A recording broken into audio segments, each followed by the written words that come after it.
In the early years of World War II, something happened that military experts still struggle to explain. A nation defeated in 1918, economically weakened, politically unstable, and heavily restricted by international treaties, suddenly defeated some of the strongest armies in the world with astonishing speed. Poland fell in weeks. Norway soon followed. And then France, one of Europe's great military powers, collapsed in just 6 weeks. Observers across the globe asked the same question: how was Germany so effective, and why were its enemies so unprepared? The answer is not as simple as better weapons or larger armies. In fact, Germany often had fewer resources than its opponents.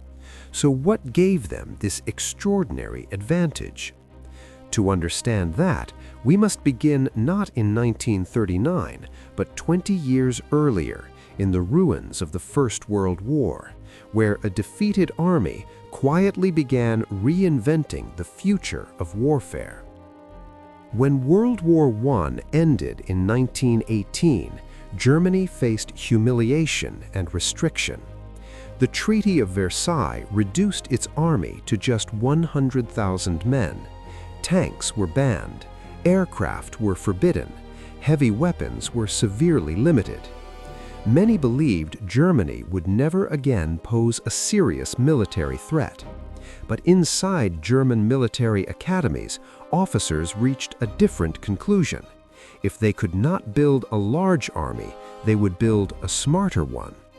Instead of quantity, they focused on quality. Instead of rigid obedience, they trained initiative.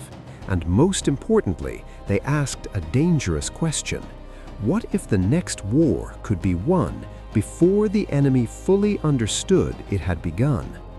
That idea would change everything, and it would soon lead to a completely new way of fighting war. The term Blitzkrieg, or lightning war, is often misunderstood. It was not simply about speed, it was about paralysis. German planners realized that armies collapse not when soldiers disappear, but when communication fails. Their strategy focused on breaking coordination. Tanks would punch through weak points. Aircraft would attack roads, headquarters, and communication lines. Infantry followed quickly behind, widening the breach. The goal was psychological as much as physical. Enemy commanders suddenly lost contact with their units. Orders stopped arriving. Confusion spread. And once confusion began, entire armies could collapse surprisingly fast. But one technological detail made this system truly revolutionary, and it is often overlooked. Germany's greatest advantage was not armor or firepower, it was communication. Nearly every German tank carried a radio. This allowed commanders to coordinate movements instantly, adjusting plans as battles unfolded. If resistance appeared, units changed direction immediately. If an opportunity opened, forces advanced without delay. Many opposing tanks lacked radios entirely, relying instead on signals or messengers. The difference was enormous. German formations moved like coordinated teams, while their enemies reacted slowly and often blindly. War had become fluid, and Germany understood this earlier than anyone else. But technology alone does not win wars, people do. And Germany invested heavily in how its leaders thought. German officer training emphasized independent decision-making. Commanders were not told exactly how to fight, they were told what needed to be achieved and trusted to figure out the rest. This philosophy, known today as mission command, encouraged initiative at every level. A junior officer did not wait for permission if an opportunity appeared. He acted. This created speed, not just in movement, but in decision-making itself. And in modern warfare, faster decisions often mean victory. This advantage became painfully clear during one campaign that shocked the entire world, one campaign many believed Germany could never win. In 1940, France possessed a powerful army and strong defensive positions. Most experts predicted a long and costly war. German commanders chose a bold alternative.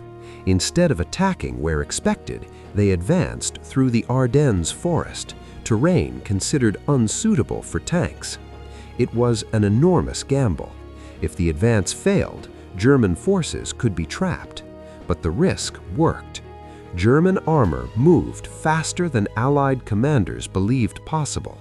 Within days, they reached the English Channel, cutting Allied forces in half. Communication failures prevented coordinated resistance. Panic spread faster than bullets, and in just 6 weeks, France surrendered. The world was stunned. Germany appeared unstoppable. But beneath these victories lay a weakness that would soon become fatal. Germany's strategy depended on short wars. Fast victories required fuel, coordination, and constant momentum. But when the conflict expanded against Britain, the Soviet Union, and later the United States, the war became one of endurance. Germany lacked sufficient resources for a prolonged global struggle. Supply lines stretched across continents, equipment wore down, losses could no longer be replaced quickly. The same speed that once created victory now led to exhaustion, and gradually the balance of the war began to shift. Germany's early effectiveness in World War II was not the result of a single secret weapon. It was a combination of innovation, leadership, communication, and bold strategic thinking. But history teaches a deeper lesson. Military brilliance can win battles, even entire campaigns, but wars are ultimately decided by sustainability, resources, and long-term strategy. The lightning victories that shocked the world in 1939 and 1940 changed warfare forever. Yet they also remind us that early success does not always determine final victory. Thank you for listening.